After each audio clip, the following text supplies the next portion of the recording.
بسم اللہ الرحمن الرحیم۔ کتاب چہرے سے انتخاب۔ سوال: اللہ کو راضی کرنے سے پہلے یہ ضرور تحقیق کر لیں کہ وہ ناراض ہے بھی کہ نہیں۔ اس کے ناراض ہونے کی اطلاع دینے والے کو راضی ضرور کریں۔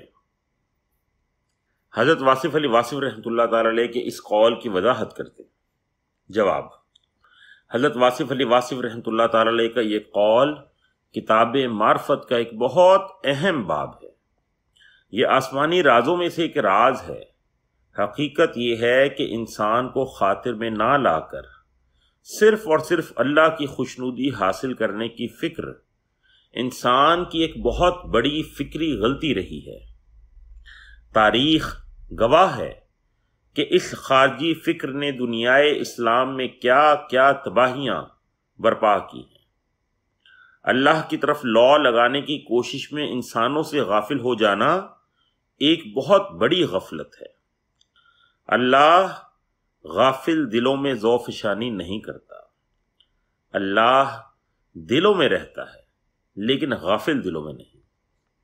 خیرات انسانوں کو دی جاتی ہے اور خوش اللہ ہوتا ہے۔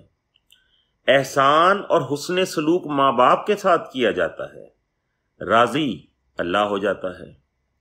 کھانا مسکین کو کھلایا جاتا ہے، یتیم کی خدمت کی جاتی ہے اور قیدی کی آزادی کا بندوبست کیا جاتا ہے۔ خوشنودی اور رضا اللہ کی حاصل ہو جاتی ہے نا عجیب بات؟ گویا اللہ نے اپنی خوشنودی اور رضا کے لیے بھی انسان کو واسطہ اور وسیلہ بنایا ہے۔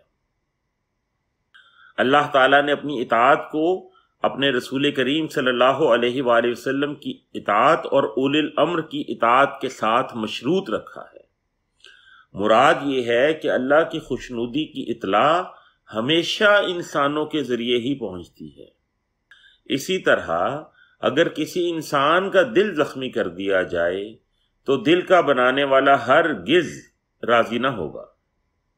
ہم کہہ سکتے ہیں کہ اللہ کو راضی کرنے اور رکھنے کے لیے بھی ہمیں انسان ہی کو واسطہ اور وسیلہ بنانا پڑتا ہے۔ براہ راست بات وہ صرف اپنے رسولوں سے کرتا ہے، اور رسالت کا سلسلہ 1400 سال ہوئے ذات ختم الرسول صلی اللہ تعالی علیہ وآلہ وسلم پر ختم ہو چکا۔ اس ذات نے اپنے ساتھ محبت کے مدعیوں کو یہ خبر دی کہ قل ان کنتم تحبون اللہ فاتبعونی یحببکم اللہ ویغفر لکم ذنوبکم واللہ غفور الرحیم۔ آل عمران آیت نمبر 31۔ آپ صلی اللہ علیہ وآلہ وسلم ان سے کہہ دیں کہ اگر تم اللہ کو دوست رکھتے ہو تو میرے فرمانبردار ہو جاؤ۔ اللہ تمہیں دوست رکھے گا اور تمہاری مغفرت کر دے گا اور تمہارے گناہ بخش دے گا، اور اللہ بخشنے والا مہربان ہے۔ والسلام۔